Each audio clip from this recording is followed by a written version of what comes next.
નમસ્કાર મિત્રો, આજના મુખ્ય સમાચારોમાં આપણે જાણીશું રાજ્ય સરકાર પશુઓ માટે આપશે 5000ની સહાય, શાકભાજીના ભાવ આસમાને પહોંચ્યા, ફાસ્ટેગ નહીં પણ હવે આ રીતે કપાશે ટોલ ટેક્સ, ગુજરાત ફરી વરસાદી સિસ્ટમના ઘેરામાં, રાજ્યના રાશન કાર્ડ ધારકો માટે મહત્વના સમાચાર, એ સાથે પીએમ કિસાન યોજના અંતર્ગત ખેડૂતોને 10,000 રૂપિયા આપવાની જાહેરાત.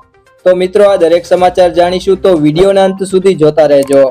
અને હજી સુધી ચેનલને સબસ્ક્રાઇબ ના કરી હોય તો ચેનલને સબસ્ક્રાઇબ કરી લેજો, જેથી કરીને દરેક કામના અને ઉપયોગી સમાચાર તમને મળતા રહે. આજના સૌથી પહેલા સમાચારની વાત કરીએ તો પશુપાલકોને લઈને ગુજરાત સરકારે એક મહત્વપૂર્ણ નિર્ણય લીધો છે. ગુજરાત સરકારના નિર્ણય અનુસાર પશુઓમાં ઇનવિટ્રો ફર્ટિલાઇઝેશન ટેકનિકને પ્રોત્સાહન આપવા IVF થી ગર્ભધારણા કરતા પશુઓ માટે રાજ્ય સરકાર તરફથી ₹5,000ની સહાય આપવામાં આવશે. જાહેરાત અનુસાર બનાસકાંઠા, સાબરકાંઠા, મહેસાણા અને આણંદ જિલ્લાના પશુપાલકોને પ્રાયોગિક ધોરણે આ સહાયનો લાભ મળશે. ત્યારબાદના સમાચારની વાત કરીએ તો ભારે વરસાદને કારણે હોલસેલ શાક માર્કેટમાં લીલોતરી શાકભાજીની આવક પણ ઓછી થઈ રહી છે. આવક ઘટતા શાકભાજીના ભાવમાં ધરખમ વધારો થયો છે. કોથમરી ₹400 કિલો, મેથી પણ ₹400ને પાર વેચાઈ રહી છે. આ ઉપરાંત ફ્લાવર, રીંગણ, ઘીહોડા સહિતના લીલોતરી શાકમાં વાતાવરણની અસરથી ભાવમાં વધારો થયો છે. લીલોતરી શાકભાજીના ભાવમાં સરેરાશ 50 થી 60% વધારો થયો છે. ત્યારબાદના સમાચારની વાત કરીએ તો દેશમાં ટોલ પ્લાઝા પર ટોલ ફી વસૂલવાની રીતમાં આમૂલ પરિવર્તન થવા જઈ રહ્યું છે. આ માટે ટોલ પ્લાઝા પર automatic number plate recognition camera એટલે કે ANPR કેમેરા લગાવવામાં આવશે, જેની મદદથી ફાસ્ટેગને બદલે વાહનોની નંબર પ્લેટ પરથી ટોલ ટેક્સ કાપવામાં આવશે. મળતી માહિતી મુજબ હરિયાણાના હિસાર અને રોહતક જિલ્લામાં એક ટોલ પર નવી સિસ્ટમ લગાવવાનું કામ પણ શરૂ થઈ ગયું છે. તો ત્યારબાદના સમાચારની વાત કરીએ તો હવામાન વિભાગ દ્વારા ફરી એકવાર રાજ્યમાં વરસાદની આગાહી કરવામાં આવી છે, જેમાં આગામી 4 દિવસ દરમિયાન ઉત્તર પૂર્વના જિલ્લાઓમાં ભારે વરસાદની આગાહી સાથે યેલો એલર્ટ જાહેર કરવામાં આવ્યું છે. જોકે ગુજરાત રાજ્યના મોટા ભાગના જિલ્લાઓમાં ચોમાસાએ વિરામ લીધો છે, પરંતુ હજુ પણ ઉત્તર પૂર્વના જિલ્લાઓમાં ભારે વરસાદની શક્યતા છે. ત્યારબાદના સમાચારની વાત કરીએ તો ભારત સરકાર દ્વારા સામાન્ય જનતા માટે વિવિધ યોજનાઓ ચલાવવામાં આવે છે. સરકાર ગરીબ અને જરૂરિયાતમંદ લોકોને મફત રાશન વિતરણ કરે છે, જે વ્યક્તિ રાશન કાર્ડ બનાવીને મેળવી શકે છે. ત્યારે હવે તેમાં એક મોટો ફેરફાર કરવામાં આવ્યો છે. સરકાર દ્વારા હવેથી રાશન કાર્ડ ધારકોને મફતમાં ચોખા આપવામાં નહીં આવે, તેની જગ્યાએ 9 વસ્તુઓ આપવામાં આવશે. ભારત સરકારની મફત રાશન યોજના હેઠળ હવે ચોખાને બદલે ઘઉં, કઠોળ, ચણા, ખાંડ, મીઠું, સરસવનું તેલ, લોટ, સોયાબીન અને મસાલા આપવામાં આવશે. સરકારનો આ નિર્ણય લોકોના સ્વાસ્થ્યને સુધારવા માટે છે અને તેમના ખોરાકમાં પોષણનું સ્તર વધારવા માટે છે. આનાથી લોકોની ક્વોલિટી ઓફ લાઈફ સુધરશે. ત્યારબાદના સમાચારની વાત કરીએ તો પ્રધાનમંત્રી કિસાન સન્માન નિધિ યોજના 2019માં શરૂ કરવામાં આવી હતી, જેમાં લઘુ અને સીમાંત ખેડૂતોને દર વર્ષે ₹6,000 સહાય આપવામાં આવે છે. આ રકમ 3 હપ્તામાં સરકાર ખાતામાં સીધી જમા કરે છે. આ યોજનાનો મુખ્ય ઉદ્દેશ્ય છે કે ખેડૂતોને સિઝનલ ખેતીની વિમોડતા વચ્ચે આર્થિક સહાય પૂરી પાડવી અને ખેતીની યોગ્ય ખર્ચા વિતરણ કરવા માટે મદદ કરવી. ભારતીય જનતા પાર્ટીના તાજેતરના ઘોષણાપત્રમાં આ રકમ ₹10,000 સુધી વધારવાની જાહેરાત કરવામાં આવી છે. આ વધારો ભાજપના કૃષિ અને ખેડૂતોને મહત્વ આપવાના દ્રષ્ટિકોણને વધુ મજબૂત કરે છે. ભાજપે આ યોજના સાથે ભારતના 12 કરોડથી વધુ ખેડૂતોને સીધી મદદ કરવાનો ધ્યેય વ્યક્ત કર્યો છે. ત્યારબાદના સમાચારની વાત કરીએ તો મોદી સરકારે એક મોટો નિર્ણય લીધો છે. 1 ઓક્ટોબરથી પોસ્ટ ઓફિસની સ્મોલ સેવિંગ સ્કીમ હેઠળ સંચાલિત PPF સ્કીમમાં મોટો ફેરફાર થશે. પ્રાઇમરી એકાઉન્ટ પર વ્યાજદર યોજના મુજબ હશે. જોકે જમા થયેલી રકમ દરેક વર્ષ માટે લાગુ મહત્તમ મર્યાદાની અંદર હોવી જોઈએ.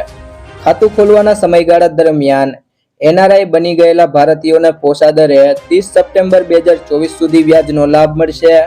આ ખાતાઓ પર 1 ઓક્ટોબરથી 0 વ્યાજ દર લાગુ થશે. ત્યારબાદના સમાચારની વાત કરીએ તો સિંગ તેલ અને કપાસિયા તેલના ભાવમાં વધારો. કપાસિયાના ભાવમાં છેલ્લા 2 દિવસમાં ₹70નો વધારો થયો છે, જ્યારે સિંગ તેલના ભાવમાં ₹60 જેવો વધારો થયો છે.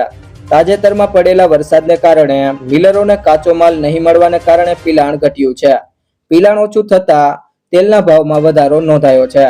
સિંગ તેલના ડબ્બાનો ભાવ ₹2690 થયો છે, જ્યારે કપાસિયા તેલના ડબ્બાનો ભાવ ₹1740 થયો છે। ત્યારબાદના સમાચારની વાત કરીએ તો જૂના શિક્ષકોની ભરતી માટેની તારીખ જાહેર થઈ ગઈ છે। રાજ્યમાં માધ્યમિક અને ઉચ્ચતર માધ્યમિક શાળાઓમાં શૈક્ષણિક સ્ટાફ ભરતી માટેની પસંદગી સમિતિ ગાંધીનગરના જણાવ્યા અનુસાર બિનસરકારી અનુદાનિત ઉચ્ચતર માધ્યમિક શિક્ષણ સહાયક માટેની જાહેરાત આગામી 25 સપ્ટેમ્બર 2024ના રોજ તેમજ બિનસરકારી અનુદાનિત માધ્યમિક શિક્ષણ સહાયકની જાહેરાત 10 ઓગસ્ટ 2024ના રોજ પ્રસિદ્ધ કરાશે। ત્યારબાદના સમાચારની વાત કરીએ તો આ મહિનાને લઈને અંબાલાલ પટેલની મોટી આગાહી। ગુજરાતમાં વરસાદી માહોલ વચ્ચે હવામાન નિષ્ણાંત અંબાલાલ પટેલની આગાહી સામે આવી છે।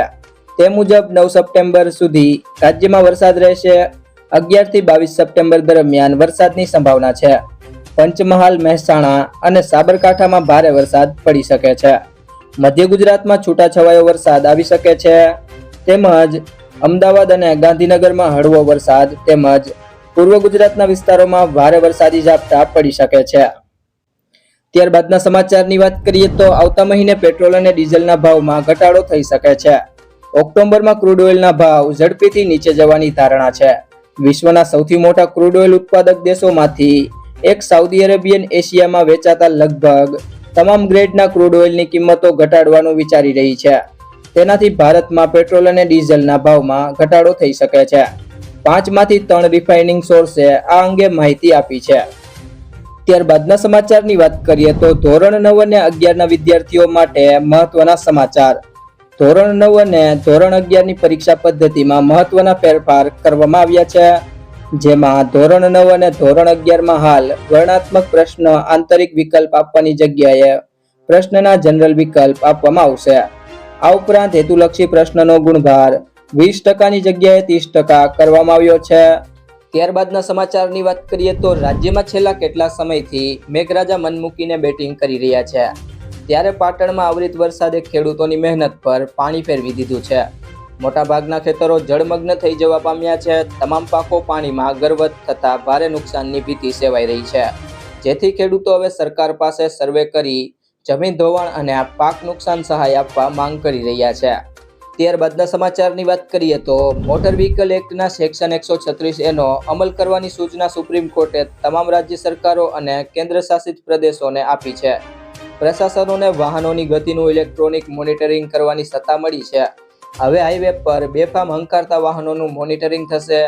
નિયમોનું ઉલ્લંઘન કરનારા વાહનો સામે કાર્યવાહી કરીને માર્ગ સુરક્ષા સુનિશ્ચિત કરવા આ આદેશ આપવામાં આવ્યો છે।